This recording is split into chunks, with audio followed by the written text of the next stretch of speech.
네, 안녕하세요. 엠비전에서 3D 팀을 담당하고 있는 이수진입니다.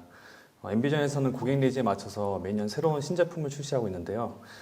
그중 이제 곧 출시 임박한 LMI의 G4 센서에 대해서 소개해드리려고 합니다. 컨텐츠는 우선 엠비전의 전체 3D 포트폴리오부터 소개드리고 간단한 3D 라인 스캔에 대한 기술 설명, 그리고 듀얼 액시스 라인 크로마틱 컴포컬인 G5와 이번에 곧 출시 예정인 G4 센서 중심으로 소개드리려 합니다. 그리고 마무리로 다양한 3D 기술을 하나의 소프트웨어로 통합시킬 수 있는 고픽셀 제품과 EVT의 아이비전 소프트웨어로 발표를 마무리하겠습니다. 우선 그 두 축으로 나눠서 제가 그려봤는데요. 이제 프리시전과 스피드 축이고요. 프리시전은 이제 왼쪽으로 갈수록 더 정밀한 지축을 가진 제품이라고 보시면 되고, 스피드는 위로 갈수록 더 빠른 스루풋을 나타내고 있습니다.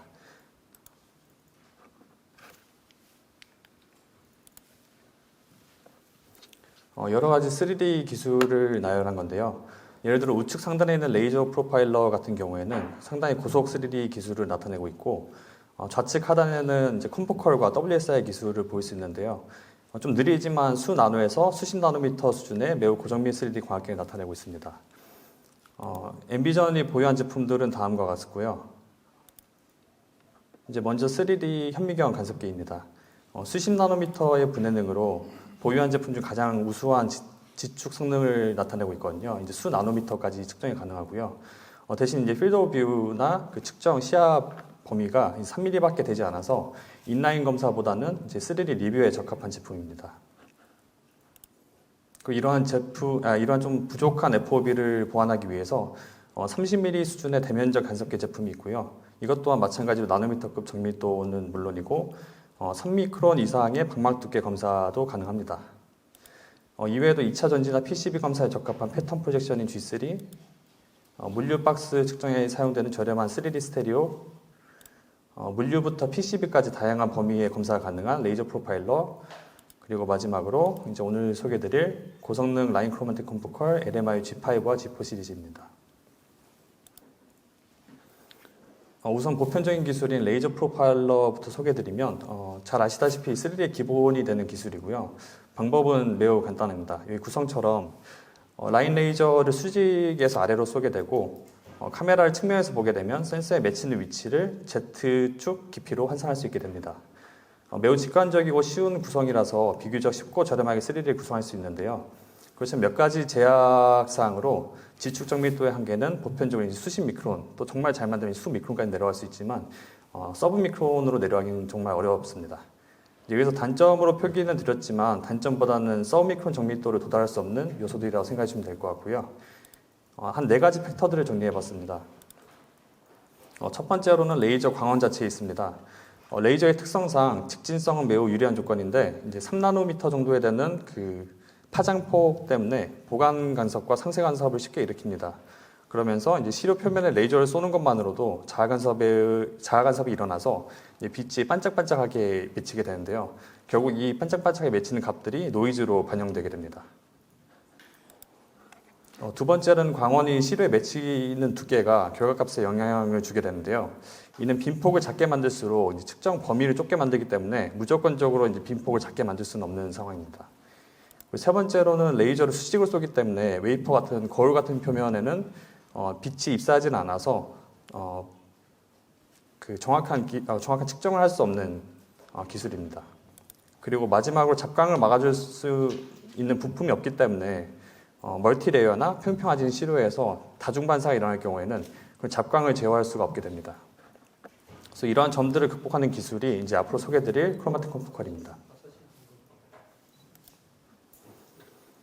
크로마틱 컴포컬은 이제 레이저가 맺히는 위치 변이로 3D 높이를 측정하는 방식이 아니라 시료 표면에 맞는 위치의 색상만 피노를 지나가게 되고 그 얇은 파장값을 지축의 값으로 환산하게 됩니다. 그래서 단순한 레이저 위치 변을 찾는 것보다 훨씬 정밀한 높이 값을 얻을 수 있고요. 이런 차이를 만들어내는 요소들이 몇 가지가 있는데요. 대표적인 요소들을 마찬가지로 4가지로 추려봤는데요. 우선 레이저가 아닌 화이트 LED 광원을 쓰기 때문에 아까 말씀드렸던 스페클이 일어나지 않게 되고요. 지축 측정 범위 내 모든 위치를 색상별로 포커스를 맞추고 있어서 어느 위치에 놓든 이제 정밀한 측정이 가능하게 됩니다. 또 예시로 그려드렸지만 이제 피크 디텍션 그래프가 그림과 같이 더 샤프하게 나타나게 되고요. 그리고 텔레스틱 렌즈 조합과 정반사 셋업으로 시료 표면이 거치든 어둡든 아니면 반사도가 굉장히 높든 상관없이 재질과 무관하게 서브미크론급 성능이 유지가 됩니다. 그리고 마지막으로 이제 수광부에서 컴포컬이 있어서 아까 말씀드렸던 그 다중반사로 인한 잡광이 제어할 수 있고요. 차단하게 돼서 이제 노이즈에 더 견고한 시스템을 만들 수 있습니다. 그래서 다시 말씀드리자면 또 아무리 피크 디텍션 알고리즘이 좋더라도 피크 퀄리티 자체가 좋지 않더라면 정확한 지축 값을 얻을 수 없는데요. 그러한 레이저 프로파일로 부족한 점을 개선시킨 기술이 크로마틱 컴포컬입니다. 물론 더 이상 이제 하드웨어 구성이 간단하지는 않고 또 저렴하지는 않다는 트레이드오프는 있는데 그러면 또 이제 서브미크론 수준의 정밀도가 필요하시다면 이제 이 방법을 고려해 볼 수 있습니다. 앞서 설명드린 3D 방식들은 이제 라인 스캔 방식으로 한 샷에 XZ 단면을 얻을 수 있고 이 샷들을 이제 Y 방향으로 스캔을 하면서 얻게 될 경우 왼쪽 아래처럼 3D 3차원 볼륨메트릭 이미지 혹은 3차원 서피스 맵을 얻게 됩니다. 그중 이제 정반사 타입의 라인 스캔으로 구성한 G5를 먼저 소개드리려 합니다. G5 시리즈는 2.5 마이크로의 X분행을 가진 G5504부터 17mm의 넓은 측정 면적을 가진 G516까지 총 3가지 모델로 구성되어 있고요. 속도는 20kHz 이제 측정 범위를 최대한 줄였을 때 기준이고 초당 2만 개의 라인을 촬영할 수 있다는 뜻입니다. 밀리미터로 환산한다면 이제 G5512 중간 모델 기준으로 보셨을 때 최대 120mm/s까지 속도를 낼 수 있고요. 이제 분해능으로 보셨을 때는 2.5에서 10마이크로 X 분해능과 또 이제 수백 나노미터 수준의 반복 정밀도를 가지고 있습니다. 그래서 이런 것들을 고려하셨을 때는 120mm/s가 좀 느리다고 볼 수도 있는데 이 정도 성능에서는 빠른 축에 속한다고 볼 수도 있습니다. 그래서 성능이 직접 와닿지 않을 수 있어서 몇 가지 사례들을 소개해드리려 합니다. 첫 번째는 이제 앞서 G5를 장점을 소개드렸던 이제 다양한 표면 재질과 반사도를 가진 PCB 시료입니다. 이제 잘 아시다시피 이제 PCB सब스트레이트는 중간 정도의 반사도를 가진 반면 칩 위의 몰드 커버는 이제 좀 매트하고 어둡고 또 MLCC나 이제 리드 프레임 같은 경우에는 메탈 재질 때문에 반사도가 굉장히 높거든요. 그래서 이러한 다양한 재질들을 한 번에 무리 없이 스캔을 할 수 있고요. 뿐만 아니라 이제 직접 회로의 컨택면이 BGA 시료나 이제 터치 칩 같이 이제 좀 복잡도가 높은 시료에도 적합합니다. 그래서 BGA 칩은 이제 SMT를 사용해서 고정밀 연결을 제공하기 때문에 수백 마이크론에서 수십 미크론 수준의 매우 작은 범프들이 분포되어 있습니다. 그래서 반도체 생산에서 BGA 볼 사용이 증가함에 따라서 범프의 높이나 직경, 그리고 오프셋, 누락, 그리고 간혹 이제 그 범프 모양에 대한 검사까지 필수적인 요소인데요. 이런 라운드 범프들은 검사하는 것은 좀 보기보다 까다롭습니다. 이 반사도 높기도 하고 구형이기 때문에 빛이 원래대로 입사하지 않고 사방으로 퍼지게 되거든요. 그래서 이제 우측 아래처럼 이제 이쪽 레이저 프로파일러를 얻었을 경우에는 이것처럼 이제 노이즈 스파이크 값이 나타나게 되는데요. 아까 말씀드렸던 잡광 제어하는 기술이 컴포컬에는 있기 때문에 그 왼쪽에 있는 이런 이미지처럼 이제 잡광이 없이 깨끗하게 취득되는 걸 볼 수 있습니다. 수치적으로는 최대 20마이크로의 폭의 볼들을 이제 200나노 수준의 반복 정밀도로 측정이 가능합니다. 다음 예시는 반도체 웨이퍼인데요. 반도체 제조는 이제 복잡한 다단계 공정으로 매 공정마다 100%의 품질 검사가 필요합니다.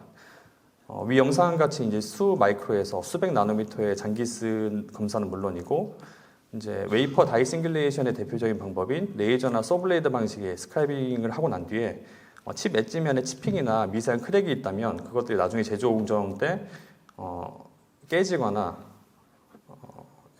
디펙트로 나타날 수 있는데 그래서 이제 스크라이빙 후 그루브 위치나 깊이, 폭을 측정을 해야 합니다. 그것 또한 이제 G5로 가능하고요. 다음 시료는 이제 BGA와 유사하게 반사도가 높고 다양한 표면 기획을 가진 실버 에폭시와 용접 시료입니다. 실버 에폭시는 다이 접착제로 다이에 가해진 응력을 최소화하면서 빠른 저온 경화가 가능하기 때문에 일반적으로 사용되는 소재이고요. 용접 비드와 유사하게 두께나 폭, 그리고 끊김과 이물 검사가 필수적입니다. 이제 아래 두께 측정, 아래는 이제 좀 다른 시료인데 이제 투명한 시료예요. 그래서 이제 두께 측정이 필요한 샘플이고요. 멀티레이어 검사는 또 G5의 다른 장점 중 하나거든요. 그래서 정반사 방식 크로마틱 컴포컬 기술은 이제 색상 분리뿐만 아니라 이 상하적 공간 분리도 되기 때문에 다른 기술과는 달리 30 미크론 정도까지의 얇은 막까지 구분할 수 있습니다. 그렇기 때문에 디스플레이의 다층막에도 효과적이고요. 우측 상단에 있는 디스플레이를 이제 단면도를 촬영한 영상이고 이제 3D로 컨버전하기 전입니다. 보시면 이제 멀티레이어들이 보일 수 있는데 이것들을 다 3D로 추출할 수 있게 되고요. 원하신다면 원하신 레이어만 선택하셔서 3D로 환산할 수 있습니다. 소개드린 제품은 까다로운 반도체 소재나 부품, 디스플레이 등 다방면으로 적용이 가능합니다. 특히 모바일 글로벌 회사인 A사에서 지정할 정도로 성능을 인정받았고 대량 납품된 이력이 있습니다. 그래서 보안 자료나 영상은 없는데 좀 유사한 데이터로 소개드리자면 우선 A사의 모바일 폰의 측면과 후면에 메탈 케이스 측정권이 있습니다. 단순할 것 같은데 이 색상과 재질에 따라서 발값이 심하게 차이가 나거든요. 그래서 일반적인 레이저 프로파일러의 기술로는 검사가 불가능했고 그 A사에서도 그 성능을 납득할 수 없었습니다. 그리고 G5로는 표면 재질에 대한 영향이 없기 때문에 이제 수백 나노 수준의 그 A사 품질 기준에 통과할 수 있었습니다. 또 한 가지로는 레이저 프로파일러나 코엑시얼 방식으로는 제품 대비 노이즈가 적어서 제품 내 노이즈가 적고 막 구분력이 우수해서 디스플레이나 이런 접착제, 투명막이거든요. 이런 접착제는 한 100에서 150 마이크로 두께의 접착제인데 이거를 이제 높이를 구분해야 됐고 디스플레이 부품의 접착이나 방진 방습을 위해서 도포된 거기 때문에 균일도나 이런 일자 스트레이트니스가 중요했습니다. 그래서 이런 걸로도 납품될 수 있었습니다. 엔비전 G5 센서가 LMI 인수합병 되기 전부터 초기 모델 때부터 같이 성능 향상에 기여를 해왔었고요. 그렇기 때문에 제품에 대해서는 가장 잘한다고 자부할 수 있습니다. 그래서 G5를 고려하신다면 전시회 기간에 엔비전 부스에 상담 받아보시고 데모를 통해서 직접 보신 걸 추천드립니다. 그래서 이어서 이제 다음 아직 출시 전인 그 동축 크로마틱 컨버컬 센서인 G4입니다. G5 센서는 발광부와 수광부가 45도 기울어져 있는 반면 스캔 방향 기울어져 있어서 이제 노이즈 강하다는 반면 스캔 방향으로 블러가 생길 수 있거든요. 이런 단점을 보완한 게 G4의 수직 제품입니다.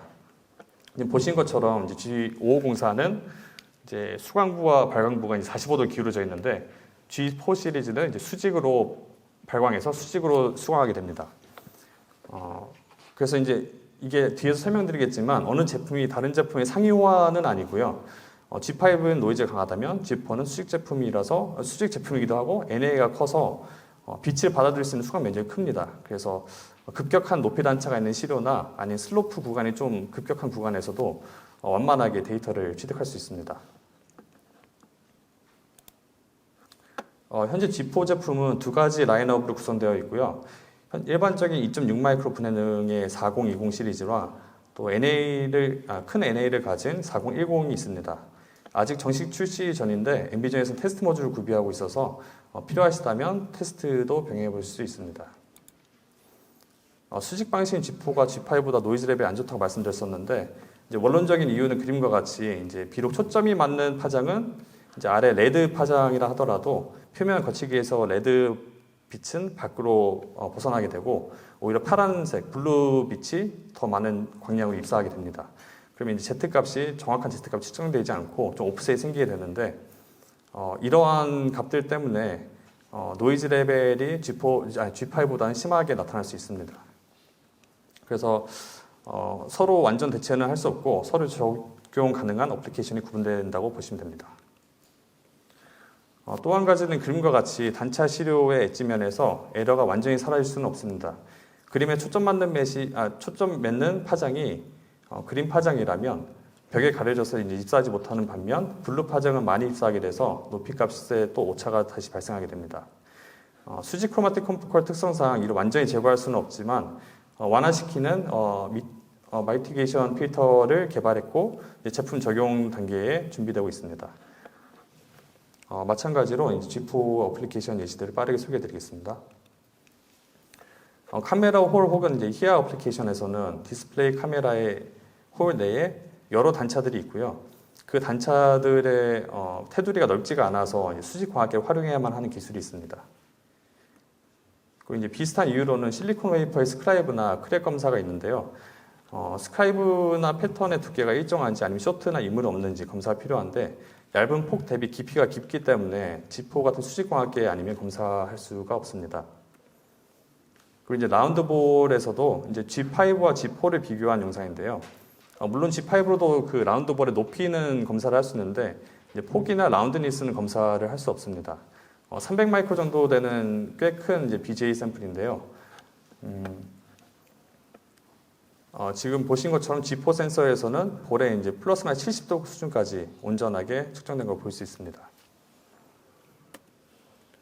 그리고 앞서 이제 멀티레어에서는 G5가 더 적합하다 말씀드렸었는데 이 시료는 멀티레어뿐만이 아니라 어떤 핀의 높이 단차에 있는 핀들도 함께 있는 거거든요. 그래서 그것을 얼마나 잘 이폭시가 잘 덮었는지 이폭시 분포들을 측정해야 했는데요. 만약 도포의 분포를 컨트라스트 베이스인 2D나 아니면 레이어 구분에 취약한 3D 제품을 촬영했다면 조명 각도에 따라 매우 민감하게 반응했을 거고 또 얕게 깔린 도포에게 유무 확인은 하기 어려웠을 겁니다. 또 다른 시료로는 핀을 납땜한 PCB 시료인데요.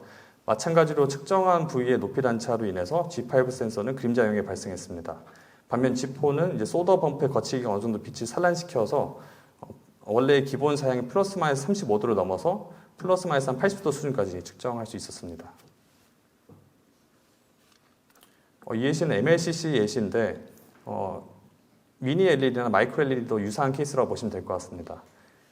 폭 대비 이제 높이 단차가 크기 때문에 G5 센서로는 그림자가 발생하게 되고요. 또 이제 LED나 이런 샘플들이 잘못 배치가 되면 그 큰 기울기가 발생하게 되거든요. 근데 이런 기울기도 크면 클수록 각도가 심해지기 때문에 G4 같은 높은 NA를 가진 센서가 아니면 측정할 수가 없습니다. 이것도 이제 리드 프레임 실장 후 들뜸 검사에 적합하고요. 이거는 컨피덴셜 제품 이미지인데 반도체 와이어 본딩 사례입니다. 이제 와이어가 특별히 어려운 이유는 이제 고반사 표면이기도 하고 또 원통형의 모양이기도 하면서 이제 굉장히 얇기 때문에 이 와이어들을 구분하기가 굉장히 까다롭습니다. 수광부가 기울어진 레이저 프로파일러나 G5는 엣지면에서 불러난 하단 와이어의 그림자가 지기 때문에 제대로 된 측정을 할 수 없게 되고요. 또 이제 스캔 방향에 따라서도 이제 그 퀄리티가 차이 나게 됩니다. 이 세로로 배치된 와이어와 스캔 방향이 일치한다면 잘 나오겠지만 가로로 배치된 와이어들은 이제 블러가 나타나서 와이어들이 더 두껍게 나타나고 이제 엣지에 노이즈가 발생하게 되거든요. 반면 이제 G4010 시리즈로 촬영한 결과 이제 그림자 없이 단층 레이어의 와이어는 물론이고 이쪽에 겹쳐진 이제 2단 와이어의 쇼트 여부까지 어느 정도 확인이 가능해서 납품된 사례가 있습니다. 기존 와이어 본딩 검사는 1단인 경우 2D 검사로도 가능한데요. 2단 이상의 와이어는 이제 쇼트 여부 검사는 적합한 3D 찾기 어려우셨을 겁니다. 그래서 여러 가지 어플리케이션 사례였고 다음은 개발 중인 G4만의 특수 피처를 설명드리겠습니다. G4010 스펙상으로는 이제 기울기 플러스 마이너스 51도까지 검사가 가능하다고 했는데요. 저희가 직접적으로 테스트 해봤는데 시료 재질에 따라서 반사도가 넓게 퍼지는 경우에는 이제 플러스 마이너스 90도까지도 넘어가는 경우를 확인했습니다. 지금 보시는 거는 이제 카메라 단에서 보시는 로 데이터고요. 피크 값을 이제 위아래로만 찾는데 이제 좌우로도 저희가 같이 찾게 해서 두 값을 합치면 이제 위아래 높이만 찾는 것이 아니라 옆에 벽면까지도 측정이 가능하게 됩니다. 이걸 좀 적용할 수 있는 사례로는 용접봉과 같이 360도 검사가 필요한 경우입니다. 그래서 이렇게 180도 이상을 커버할 수 있게 되고요. 그렇게 되면 이제 센서를 위아래로 둬서 단 두 대만으로 이 용접봉의 전체 360도 면을 검사를 할 수 있게 됩니다.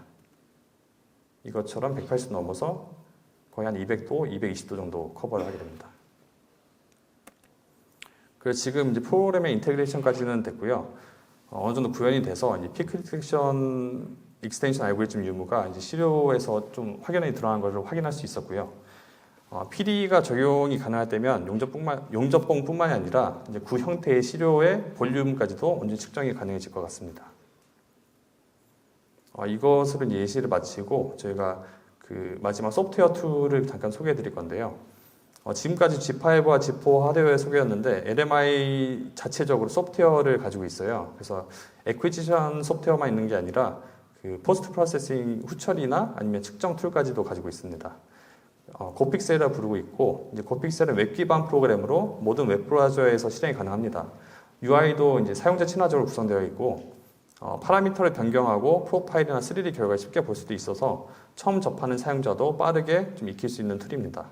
그리고 이제 API는 REST API를 쓰고 있어서 각 파라미터 명령어도 상당히 직관적으로 구성되어 있습니다. 센서 컨트롤과 그래프의 후처리 측정까지도 이제 고픽셀 한 가지 툴로 할 수 있고, 측정을 위해서 여러 가지 소프트웨어 툴을 사용하는 번거로움을 덜어드릴 수 있습니다. 그래서 이제 그런 후처리 함수들도 왼쪽에 보신 것처럼 이제 드래그 드랍 방식으로 이제 측정 툴을 추가할 수 있고 뺄 수도 있습니다. 그래서 이제 시료나 공정은 수시로 바뀌게 되는데 그때그때 함수를 바꿔가면서 대응해야 되는 경우들이 빈번하거든요. 이런 드래그 드랍 방식의 워크플로우는 코드를 수정해야 하는 번거로움도 없이 빠르게 좀 수정할 수 있다는 게 장점입니다. 또 이제 고픽셀 예시를 보여드리면 이거 같은 경우에는 측정된 높이 값입니다. 높이 값에 이제 덴트들이 있는 건데 그것들을 이제 블랍 서치로 단순 스레이쇼딩 찾는 것이 아니라 스레이쇼딩 플러스 덴트의 형태까지 고려해서 찾아내는 방식입니다. 그리고 아까 용접봉을 말씀드렸는데요. 용접봉이라든지 아니면 원통형 배터리 같은 경우에는 미세한 눌림이 있는 경우에는 그 눌림을 찾아내기 어렵거든요.